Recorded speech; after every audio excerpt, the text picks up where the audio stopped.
gözəl əsgərlərimiz, möhkəm dayanın, igid əsgərlər, möhkəm dayanın, Rafiq müəllim, siz də çox minnətdarız.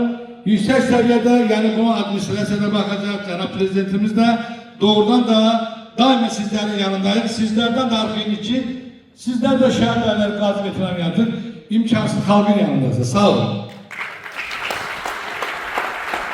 Çok sağ olun.